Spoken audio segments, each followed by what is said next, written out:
உங்களுக்கு அருகிலுள்ள மக்கள் வங்கியினூடாக வெஸ்டர்ன் யூனியன் பணத்தினை அதிகம் பெற்று அதிகம் வெல்லுங்கள்.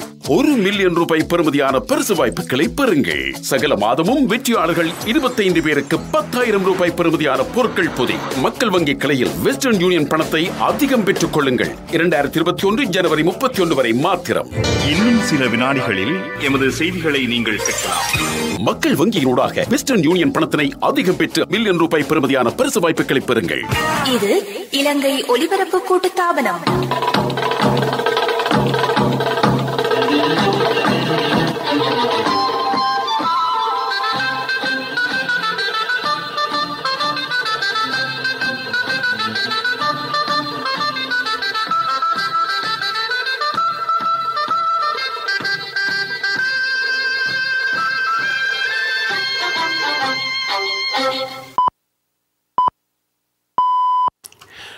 நேரம் 6 மணி.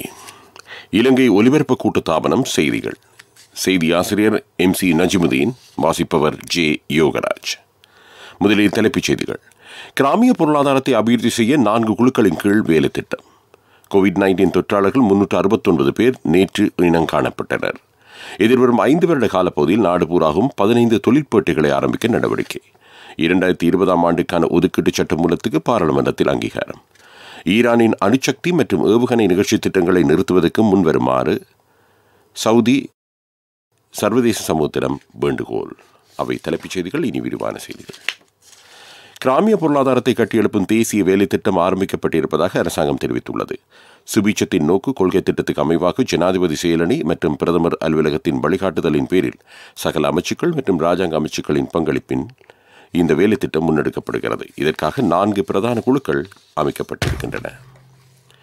திவிலப்பிட்டி மற்றும் பாலியகுட கோவிட் கொத்தணியில் மேலும் 369 COVID-19 நோயாளர்கள் நேற்று இனம் காணப்பட்டுள்ளனர். இதற்கு அமைவாக குறித்த கொத்தணியில் தொற்று உறுதி செய்யப்பட்டவர்களின் மொத்த எண்ணிக்கை 12,227 அதிகரித்திருக்கிறது. எதிர்வரும் 5 வருடங்களில் நாடு பூராகவும் 15 தொழிற்பேட்டைகளை ஆரம்பிக்க உள்ளதாக அமைச்சர் விமால் வீரவன்ச தெரிவித்தார். பொலனர்வை திமுலாகல வெலிக்கந்த பிரதேசத்தில் இந்த வேலை திட்டத்துக்கு முன்னுரிமை வழங்கப்படும் என அவர் கூறினார். நீங்கள் கேட்டுக்கொண்டிருப்பது இலங்கை ஒலிபரப்பு கூட்டுத்தாபனத்தின் செய்திகள்.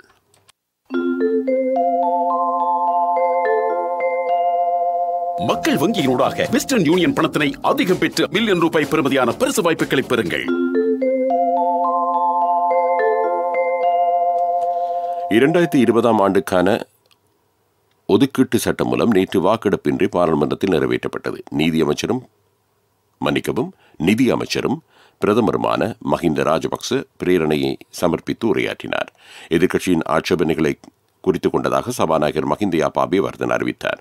குளிர்நிலை விவாதத்தில் திருத்தங்கள் சமர்ப்பிக்கப்பட்டதைத் தொடர்ந்து ஒதுக்கீட்டு சட்டம் மூலம் 3ஆம் வாசிப்பில் வாக்கெடுப்பின்றி நிறைவேற்றப்பட்டது. கொழும்பு மாநகர எல்லைக்குள் COVID-19 கொத்தணி ஏற்படும் அபாயம் உள்ளதாக சுகாதார அமைச்சின் ஊடக பேச்சாளர் டாக்டர் ஜயர்வான் பண்டாரு தெரிவித்தார். மாநகர எல்லைக்கு உட்பட்ட பகுதிகளில் எழுமாற்றாக PCR பரிசோதனை மேற்கொள்ளப்பட்டது. இதன்போது 5% தொற்று இருந்ததாக அவர் கூறினார்.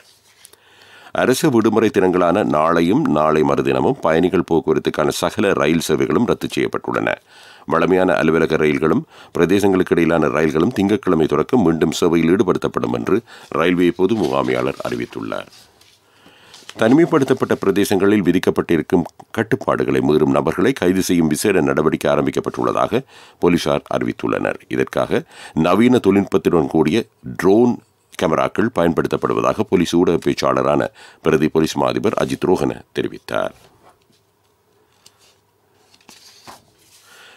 COVID-19 நெருக்கடியால் பாதிக்கப்பட்டுள்ள கல்வி நடவடிக்கைகளை தொலைக்கல்வி முறையின் மூலம் மீள ஆரம்பிக்க கூட்டு வேலை திட்டம் ஒன்று அமல்படுத்தப்படும் என்று ராஜாங்க அமைச்சர் சுசில் பிரேம் ஜெயந்த் தெரிவித்தார்.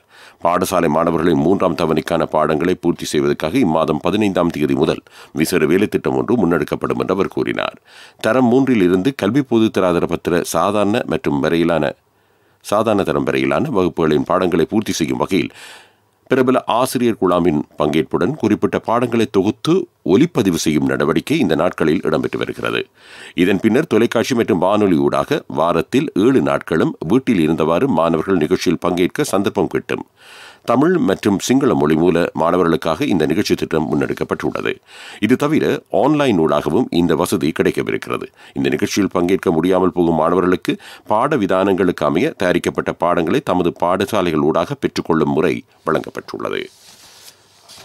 இலங்கை ஒலிபரப்பு கூட்டுத்தாபனம் நாடெங்கிலும் தெரிவு செய்யப்பட்ட பௌத்த விகாரைகளில் ஏற்பாடு செய்து வரும் ரத்னசூத்திர மந்திர உச்சாடன நிகழ்ச்சி இன்று முல்லேரியா ஹேனவத்த ரஜமகா விகாரையில் இடம்பெற உள்ளது. இது கூட்டுத்தாபனத்தின் பிரதான சிங்கள அலைவரிசைகளில் அஞ்சல் செய்யப்படும். கோவிட்-19 நெருக்கடியிலிருந்து உலக மக்களை பாதுகாக்க ஆசி கூறுவது இந்த சமய நிகழ்ச்சியின் நோக்கமாகும். இத்துடன் உள்ளூர் செய்திகள் நிறைவு பெற்றன. உங்களுக்கு அருகிலுள்ள மக்கள் வங்கியினூடாக வெஸ்டர்ன் யூனியன் பணத்தினை அதிகம் பெற்று அதிகம் வெல்லுங்கள். 1 மில்லியன் ரூபாய் பெறுமதியான பரிசு வாய்ப்புகளை பெறுங்கள். சகல மாதமும் வெற்றியாளர்கள் 25 பேருக்கு 10,000 ரூபாய் பெறுமதியான பொருட்கள் பொதி. மக்கள் வங்கி கிளையில் வெஸ்டர்ன் யூனியன் பணத்தை அதிகம் பெற்றுக் கொள்ளுங்கள். 2021 ஜனவரி 31 வரை மாத்திரம்.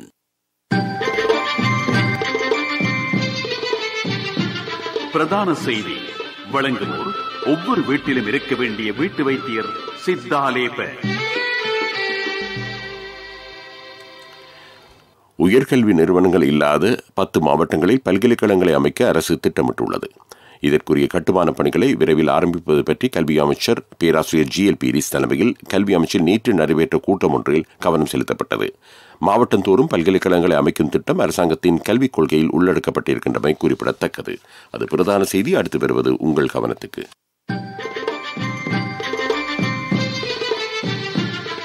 பிரதான செய்தி வழங்கியோர் ஒவ்வொரு வீட்டிலும் இருக்க வேண்டிய வீட்டு வைத்தியர் சித்தாலேப.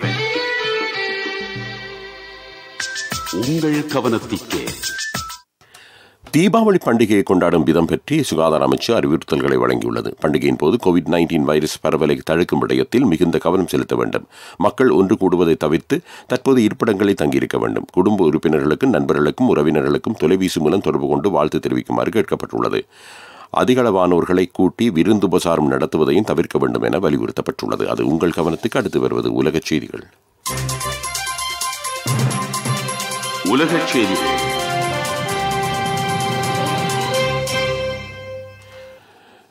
ஈரானின் அணுசக்தி மற்றும் ஏவுகணை நிகழ்ச்சி திட்டங்களை தடுத்து நிறுத்துவதற்கு சர்வதேச சமூகம் முன்வர வேண்டும் என சவுதி மன்னர் சல்மான் பின் அப்துல் அசீஸ் வலியுறுத்தியுள்ளார். சவுதி அரசாங்க ஆலோசனைக் குழுவில் வருடாந்த உரை நிகழ்த்திய போது அவர் இதனை குறிப்பிட்டுள்ளார். ஏனைய நாடுகள் மீதான தலையீடு, பயங்கரவாதத்தை போஷித்தல், சமய பிரிவினைவாதத்தை தூண்டுதல் போன்ற ஆபத்துமிக்க செயல்பாடுகளை ஈரான் மேற்கொள்வதாக சவுதி மன்னர் சாடியுள்ளார். சவுதியின் இந்த குற்றச்சாட்டுக்கு ஈரான் இதுவரை பதிலளிக்கவில்லை. இருந்தபோதிலும் சவுதி தன் மீது அடிப்படையற்ற குற்றச்சாட்டுகளை சுமத்துவதாக ஈரான் ஏற்கனவே தெரிவித்திருந்தமை குறிப்பிடத்தக்கது. மத்திய கிழக்கில் ஆயுத குழுக்கள் உருவாவதற்கு தாம் துணை நிற்கவில்லை என்று ஈரான் சுட்டிக்காட்டியுள்ளது. நகோனா கராபாக் பிராந்தியத்தில் மோதலை முடிவுக்கு கொண்டு வருவதற்கான ஒப்பந்தத்தில் ஆர்மேனிய பிரதமர் நிக்கோல் பஷின்சியன் கைச்சாத்திட்டதை அடுத்து அந்த நாட்டில் புதிய சர்ச்சை எழுந்துள்ளது. அசர்பைஜானுக்கு சார்பான வகையில் ஆர்ப்புல எல்லையை விட்டுக் கொடுத்தவை, 5 வருடங்களுக்கு ரஷ்ய சமாதான படையினர் அந்த பிராந்தியத்தில் நிலை கொள்ள உள்ளமை போன்ற விடயங்கள் ஆர்மேனிய மக்களை ஆத்திரமடைய செய்துள்ளது. இந்த உடன்படிக்கையை கண்டித்து எதிர்க்கட்சி ஆர்ப்பாட்டங்களை நடத்தி வருகிறது. பிரதமர் நிக்கோல் நாட்டை காட்டிக் கொடுத்திருப்பதாக தெரிவித்துள்ள ஆர்ப்பாட்டக்காரர்கள் புதிய தலைவர் ஒருவரின் அவசியத்தை வலியுறுத்தியுள்ளனர். அது உலகச் செய்தி. அடுத்து வருவது அபிவிருத்தி செய்தி. அபிவிருத்தி செய்திகளுக்கு அனுசரணை. அக்கா, பூ கொஞ்சம் பிச்சுக்கவா? சரி, பிச்சுக்கோ. மரம் இங்க இருந்தாலும் பூ யாருக்கும் சொந்தம் இல்ல. எப்பவும் மத்தவங்கள பத்தி நினைக்கிறது நம்ம வர்க்குணம். நாங்க மஞ்சி சூப்பர் கிரீம் கிராக்கர் வாங்குறதும் எங்களுக்காக மட்டும் இல்ல. புலனறுவை மாவட்டத்தின் யக்குரே மன்னம்பிட்டி வீதியை துரிதமாக அபிவிருத்தி செய்து மக்கள் பயன்பாட்டுக்கு ஒப்படைக்குமாறு அமைச்சர் ஜான்ஸ்டன் பெர்னாண்டோ அதிகாரிகளை பணித்துள்ளார். இந்த வீதியின் மூலம் யக்குரே மன்னம்பிட்டி நகரங்களுக்கு இடையிலான பயண தூரம் 50 கிலோமீட்டரால் குறைவடைகிறது. குறித்த வீதி வனப்பிரதேசத்தை ஊடறுத்துச் செல்வதால் வனஜீவராசிகள் திணைக்களத்தின் அனுமதியுடன் அபிவிருத்தி பணிகளை முன்னெடுக்க வேண்டும் என்று அவர் வலியுறுத்தியுள்ளார். அது அபிவிருத்தி செய்தி. அடுத்து வருவது விளையாட்டுச் செய்தி. வீட்டுல மேலதிகமா ஒரு அறைய கட்டுறது வீட்டாக்களுக்கு மட்டும் இல்ல. வாகனம் வாங்குறப்போ நிறைய பேர் போகக்கூடிய ஒரு வாகனம் வாங்குங்கன்னு அப்பா சொல்லுவாரு. காலமா சாப்பாடு கட்டும் போது அம்மா எப்பவுமே கொஞ்சம் அதிகமா கட்டுவாங்க. ஃப்ரெண்ட்ஸ் கூட ஷேர் பண்ண. எப்பவும் மத்தவங்கள பத்தி நினைக்கிறது நம்ம வர்க்குணம். நாங்க மஞ்சி சூப்பர் கிரீம் கிராக்கர் வாங்குறதும் எங்களுக்காக மட்டும் இல்ல. 24 மணித்தியாலத்துல யாராலையும் ஒரு வீட்டை கட்ட முடியாது. ஆனா 24 மணித்தியாலத்துல வீட்டு கடன் ஒண்ணு வழங்க NSBயால மட்டும்தான் முடியும். இன்னைக்கே NSBக்கு போங்க. வினைத்திறனான சேவையுடன் தேர்ந்தெடுக்கப்பட்ட கிளைகளின் ஊடாக 24 மணித்தியாலத்தில் கடன் தொகையினை பெற்றுக் கொள்ளுங்கள். NSB கேதொர உங்கள் சொந்த இல்லத்தின் கனவை நனவாக்கிடும். வர்த்தக செய்தி அனுசரணை. தேசிய சேமிப்பு வங்கி உங்கள் பணத்திற்கு பாதுகாப்பான இடம். ஒலிம்பிக்